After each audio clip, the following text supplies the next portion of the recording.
আল্লাহর কাছে যারা দোয়া করবেন নেককার সন্তানের জন্য আল্লাহ তাকে সন্তান দিবেন। 10টা সন্তান হলে কি লাভ হবে যদি মা বাবার অবাধ্য হয়? সন্তানের কারণে যদি মা বাবা জেলখানায় যেতে হয়, মা বাবা যদি সন্তানের অপরাধের কারণে সমাজে মুখ দেখাইতে না পারে, এমন সন্তান 10টা হওয়ার দরকার নাই। ইজ্জত বাঁচানোর জন্য এক সন্তান যথেষ্ট। আল্লাহর কাছে চাইতে হবে। ইব্রাহিম নবী বুড়া বয়সে দোয়া করলেন, হে আল্লাহ, একটা নেককার সন্তানের ব্যবস্থা করে দেন। আল্লাহ দোয়া কবুল করে সংবাদ দিয়ে দিলেন, ফাবাশশারনাহু বিগুলামিন হালিম। আমি একটা বিচক্ষণ ধৈর্য ধারণকারীদের অন্তর্ভুক্ত একটা সন্তানের সুসংবাদ দিলাম। মা হাজেরার গর্ভে আল্লাহ সন্তান দিলেন, নাম রাখলেন কি? ইসমাইল। ইব্রাহিম নবীর এই প্রথম সন্তান ইসমাইল, এরপরের সন্তান ইসহাক, ইসহাক নবীর সন্তান ইয়াকুব, ইয়াকুব নবীর সন্তান ইউসুফ আলাইহিস সালাম। কথা বুঝেননি? ইসমাইল নবীর বংশে কোনো নবী নাই, অথচ ইসহাকের বংশে নবী নবী নবী। কিন্তু ইসমাইলের বংশে আল্লাহ এক নবী পাঠাইলেন, আখিরি জামানার পয়গম্বর। এবার বুড়া বয়সে সন্তান পাইয়া ইব্রাহিম নবী খুশি নাকি বেজার? খুশি। এমন মায়া, বুড়া বয়সের সন্তানের প্রতি বড় মায়া। কিন্তু আমার আল্লাহর কঠিন পরীক্ষা। ও ইব্রাহিম, সন্তানের মায়ায় পড়িয়া আমার মায়া থেকে দূরে সরলে হবে না। বুঝতেছি তুমি কিন্তু দূরে যাইতেছো। পরীক্ষা শুরু হয়ে গেল। যেখানে বাইতুল্লাহ ওখানে ঘর নাই, জঙ্গল। নূহ নবীর প্লাবনে কিচ্ছু নাই, বাইতুল্লাহ সব শেষ। এখন আছে গাছপালা, জঙ্গল, পানি নাই, পশু পাখি নাই। ইব্রাহিম নবীকে বললেন, তোমার স্ত্রী হাজেরা ইসমাইলের নিয়ে ওখানে নির্বাসনে দাও। কেন টেন নাই? আল্লাহ অর্ডার করেছেন। কেন কেন নাই? নবী বলেন আলহামদুলিল্লাহ, আল্লাহ এটা বলছেন, মেনে নিলাম। বুঝে আসুক আর না আসুক, বর্তমান দুনিয়াতে এমনও কিছু আল্লাহর বান্দা আছে যারা যুক্তিতে না মিললে মানতে চায় না। আছে না নাই? এদের পরিণাম ফল নাস্তিকতার বেড়াজালে আবদ্ধ হয়ে যায়। আল্লাহর হুকুম আসছে পরীক্ষা। সন্তানের বিবি নিয়া মক্কার ওই জঙ্গলে হাজির। সাফা মারওয়া পাহাড়ের পার্শ্বে মক্কা নগরী, বাইতুল্লাহ দেখা যায় না, কিন্তু এখানে বাইতুল্লাহ। আল্লাহর সিদ্ধান্ত, এই ইসমাইলের ইব্রাহিম রে দিয়া বাইতুল্লাহ নতুন ভাবে নির্মাণ করাবেন। ওখানে রাইখা বিবি আর সন্তান ইসমাইল শিশু কিছু পানি দিয়া ইব্রাহিম নবী উটের পিঠে রওয়ানা। যখন যাইতেছেন ইসমাইলের শোয়াইয়া মা হাজেরা একটা দৌড় দিছেন, গিয়া ডাক দিয়া গায়ে, স্বামী, ও আল্লাহর পয়গম্বর, এই জঙ্গলের ভিতরে আমাদের যে রাখিয়া যাইতেছেন, আপনি কোথায় যান? ইব্রাহিম নবীর কোনো আওয়াজ নাই। এই মুহূর্তে কিছু বললেও আল্লাহর হুকুমের বাইরে চলে যাবে। নিজের থেকে কিছু বলা যায় না। কেমন কঠিন পরীক্ষা চিন্তা করেন।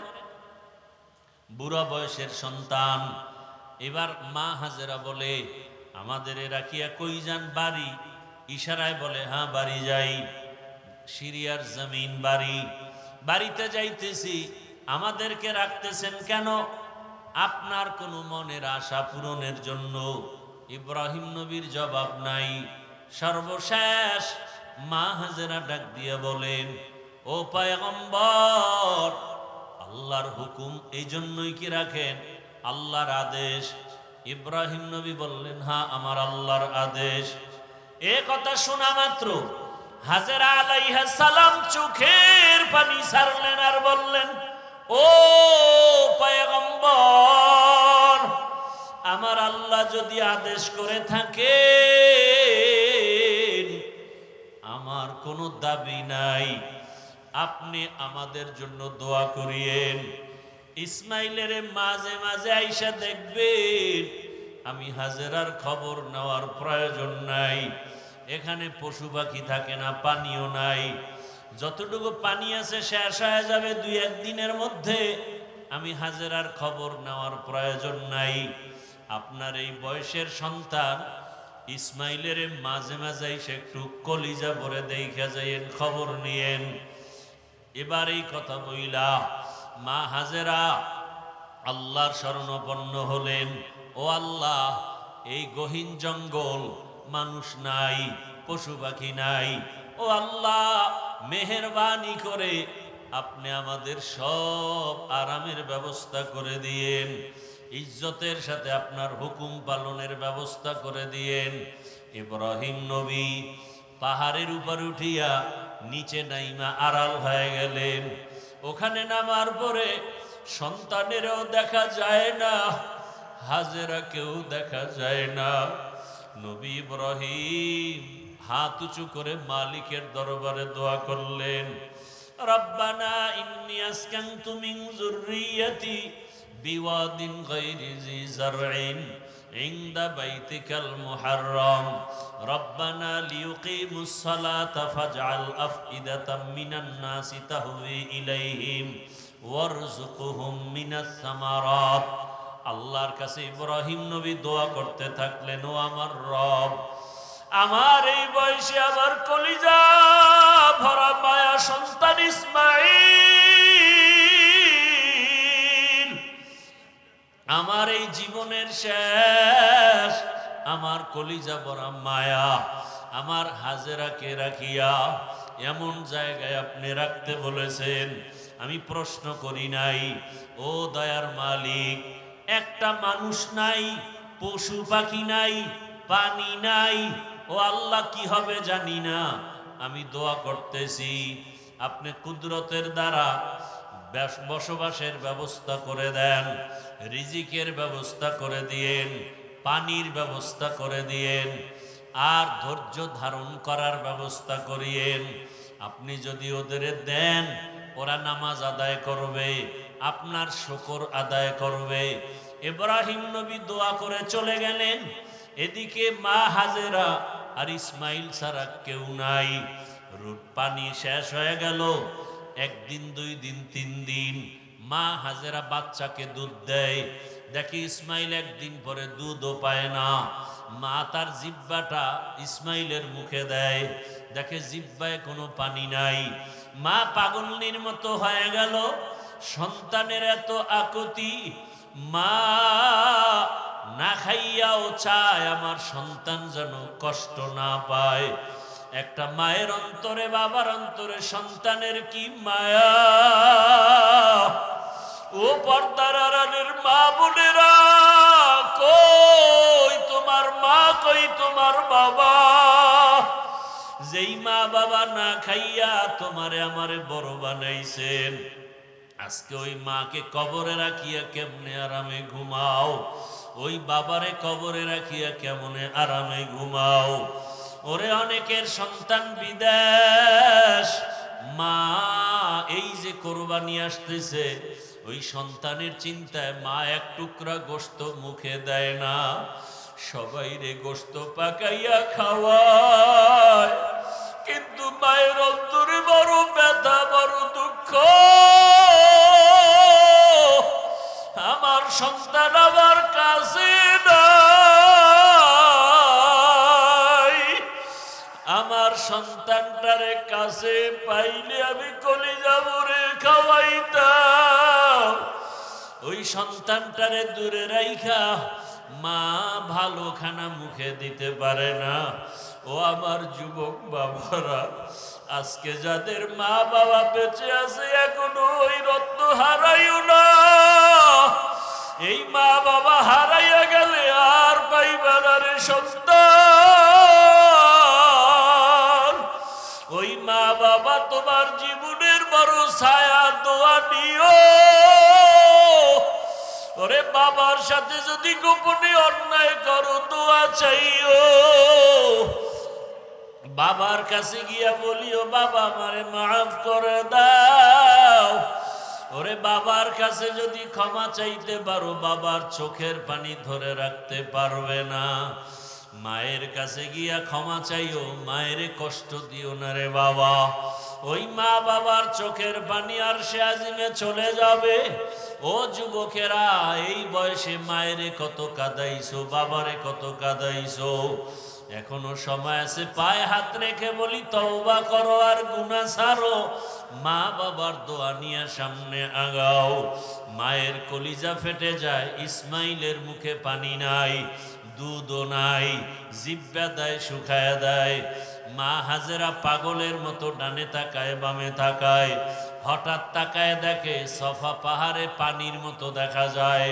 মা হাজেরা দৌড় দিলেন, গিয়া দেখে সূর্যের একটু আলো পায়া বালুগুলো পানির মতো চিকচিক করে, আসলে পানি না।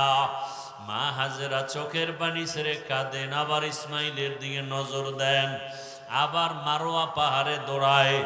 এইভাবে 7 বার দৌড়াইলেন। মা হাজেরা এমন ভাবে দৌড় দিছেন, আমার মালিকের কাছে এত মজা লাগছে।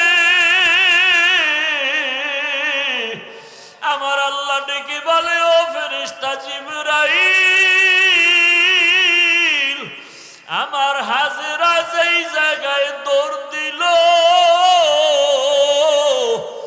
ওই সাফা মারওয়ায় যদি হাজী সাহেবরা 7 বার হাজেরার মতো দৌড় না দেয়, আমি কোনো হাজী সাহেবের হজ কবুল করব না। ওই হাজেরার স্মৃতি আমার কাছে ভালো লাগছে। আজকে যত হাজিরা দৌড়ায়, ওমরা করতে যায়, হজ করতে যায়, মা হাজেরা যেখানে একটু জোরে দৌড় দিছে ওই জায়গায় চিহ্ন দেওয়া আছে সবুজ বাতি, ওই জায়গায় সব হাজিরা দৌড়ায়। আরে কেমন মানুষ! আজকে হাজার হাজার বছর পর্যন্ত ওই মক্কা নগরীতে মা হাজেরার স্মৃতিচারণ হচ্ছে। আর আমরা কেমন মানুষ, আমাদের নামটা মা বাবায় নিতে চায় না। সন্তান হিসাবে বড় খারাপ হয়ে গেলাম, বাবা হিসাবেও খারাপ। ওরে এমন চরিত্র, সারা দিন রাত মোবাইল নিয়ে গুনাহ করি। আজকে আমাকে স্বামী হিসাবে স্ত্রীও ভালো জানে না, বাবা হিসাবে সন্তানও ভালো জানে না।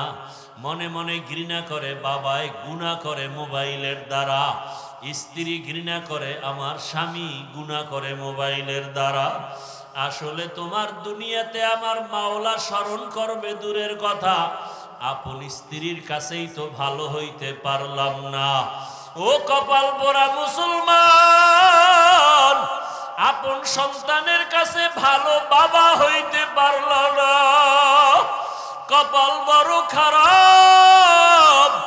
ওরে আপন সন্তানের কাছে আদর্শ বাবা হইতে পারি নাই, আপন ছাত্রের কাছে আদর্শ শিক্ষক হইতে পারি নাই, আপন মুসল্লিদের কাছে আদর্শ ইমাম হতে পারি নাই, আপন স্ত্রীর কাছে আদর্শ স্বামী হতে পারি নাই।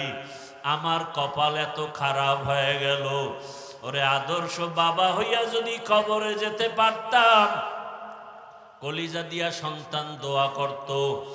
স্ত্রীর কাছে আদর্শ স্বামী যদি হতে পারতাম, আমার স্ত্রী কলিজা ভরে দোয়া করত। ছাত্রদের কাছে যদি আদর্শ শিক্ষক হতে পারতাম, ছাত্ররা কলিজা ভরে দোয়া করত। জনগণের কাছে যদি আদর্শ প্রতিনিধি হতে পারতাম, জনগণ মরিয়া গেল দোয়া করত। লোকটা বড় সৎ ছিল, কোনোদিন মিথ্যা বলে নাই, জনগণের ক্ষতি করে নাই। মানুষই হইতে পারলাম না। ও আল্লাহর বান্দারা, চক্ষু দুইটা বন্ধ করে চিন্তা করেন, আদর্শ বাবা কি হইতে পারছেন? আদর্শ মা কি হইতে পারলেন? আদর্শ স্ত্রী হইতে পারলেন কিনা? আদর্শ স্বামী হইতে পারলেন কিনা? আদর্শ শিক্ষক হইতে পারলেন কিনা? আদর্শ শিক্ষিকা হইতে পারলেন কিনা? আদর্শ ইমাম হইতে পারলেন কিনা? আদর্শ মুসল্লি হইতে পারলাম কিনা? নিজে নিজে চিন্তা করিয়া তারপরে মাওলার কবরের দিকে রওনা হয়ে যাই।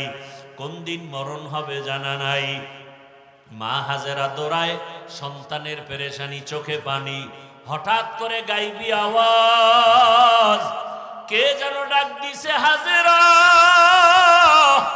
কে যেন আস্তে করে শব্দে আওয়াজ দেয়, হাজেরা। মা হাজেরা কান সজাগ, কোথার থেকে ডাক আসতেছে জানা নাই। মা হাজেরা নজর করে দেখে, আজকে যেখানে বাইতুল্লাহ আমার আল্লাহর ঘর, ওই বাইতুল্লাহ তখন ছিল না, নিশ্চিহ্ন। ওই জায়গার থেকে একটু আওয়াজ, মানুষের সুরাতে একজনে দাঁড়ায় দাঁড়ায় ডাকতেছে। তিনি ছিলেন জিবরাইল ফেরেশতা। মা হাজেরা দৌড়ায় আর কয়, কে? বলে, আমার ইসমাইল। আমি আমার ইসমাইলের জন্য পাগল, আপনি কি একটু সহযোগিতা করবেন? আমার মাওলা কি দেখে না? জিবরাইল আলাইহিস সালাম তার পাখা দিয়া বাড়ি মারলেন।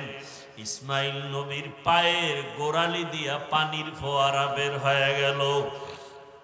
মা হাজেরা পাথর দিয়া আটকাইয়া বললেন, জমজম, হে পানি থাম থাম। ওই পানি আজ পর্যন্ত চলে। হাজার হাজার কোটি মিলিয়ন ট্রিলিয়ন বিলিয়ন লিটার পানি হাজি সাবরা নেয়, কমেও না বাড়েও না। নবীজিকে সাহাবায়ে কেরাম জিজ্ঞাসা করছিলেন, ইয়া রাসূলুল্লাহ, এই জমজম পানি বাড়েও না কমেও না, এত পানি হাজি সাবরা নেয়, এই জমজম কূপের নিচটা কোথায় লাগানো? নবী বলেন, এই জমজমের নিচের সম্পর্ক হাউজে কাউসারের সাথে লাগানো। এই জমজমের পানি বড় বরকতের পানি। এই পানি বসে পান করো বাধা নাই, দাঁড়ায় পান করো বাধা নাই। যে কোনো রোগের নিয়তে পান করো আর দোয়া করো, আল্লাহুম্মা ইন্না নাসআলুকা ইলমান নাফিআ ওয়া রিজকান ওয়াসিআ ওয়া শিফাআম মিন কুল্লি দা। পানি পান করলে মানুষের পিপাসা নিবারণ হয়, ক্ষুধা নিবারণ হয় না। জমজম পানি এমন বরকতের পানি, যেই পানি পান করলে শরীরের পিপাসা, পেটের ক্ষুধাও নিবারণ হয়ে যায়, শরীরে শক্তি পর্যন্ত বেড়ে যায়, দুর্বলতা কেটে যায়। এমন বরকতের পানি ইসমাইল নবীর কারণে আল্লাহ দান করলেন। মা হাজেরা পানি পান করলেন, বাচ্চাকেও পান করালেন, ক্ষুধা নিবারণ হয়ে গেল।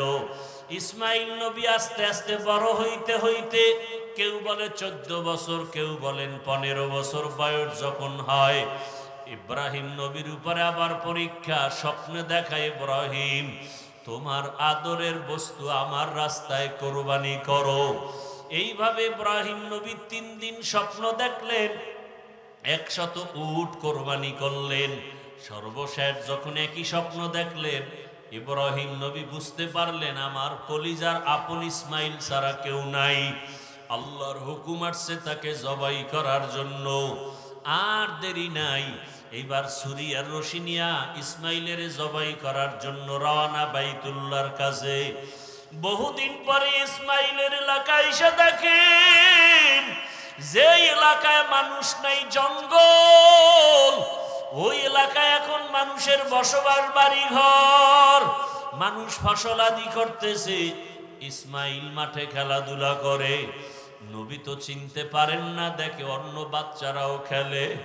ইব্রাহিম নবী ডাক দিয়ে কয়, ও আমার এলাকার মানুষ, তোমরা জানোনি এখানে ইসমাইল নামের একটা সন্তান আছে, মায়ের ঘরে থাকে? বলে, হ্যাঁ।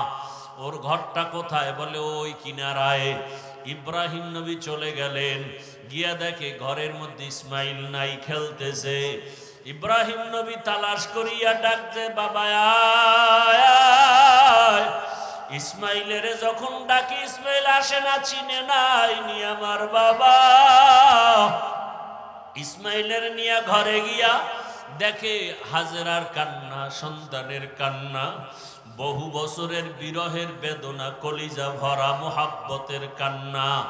ইব্রাহিম নবী চিন্তা করলেন, ভালোবাসার কারণে আবার না জানি আল্লাহ বেজার হয়ে যায়। মা হাজেরাকে হিকমতে বললেন, ইসমাইলের সাজাইয়া দাও কোরবানি করার জন্য। আরে দাওয়াতে যাব, মালিকের দাওয়াত, মা হাজেরা ভাবলেন দুনিয়ার কোনো মালিকের দাওয়াত, জবাই করার কথা বলেন নাই। মা হাজেরা ইসমাইলের সুন্দরভাবে গোসল করায়া সাজাইয়া যখন বাবার হাতে তুলে দিলেন, মা হাজেরা বিদায় দিয়া দরজার কিনারায় দাঁড়ানো। ইব্রাহিম নবী হাঁটেন, ইসমাইল পেছনে হাঁটতেছেন। ইসমাইল নবী যাচ্ছেন বাবার সাথে দাওয়াতে। বাবা ইব্রাহিমের হাতে যে তরবারি ছুরি আছে ইসমাইল জানে না, হাজেরাও জানে না। ইবলিসের মাথা গরম হয়ে গেল, শয়তান ধোঁকা দেওয়ার জন্য ইসমাইলের কাছে গেল। ইব্রাহিম নবীরে ধোঁকা দিল, পাথর মারল। দুইজনে পাথর মারার কারণে আল্লাহ তাআলা আইন করে দিলেন কিয়ামত পর্যন্ত ইব্রাহিম আর ইসমাইল যেখানে পাথর মারছে হাজী সাহেবদেরও পাথর মারতে হবে, না হয় হজ কবুল করা হবে না।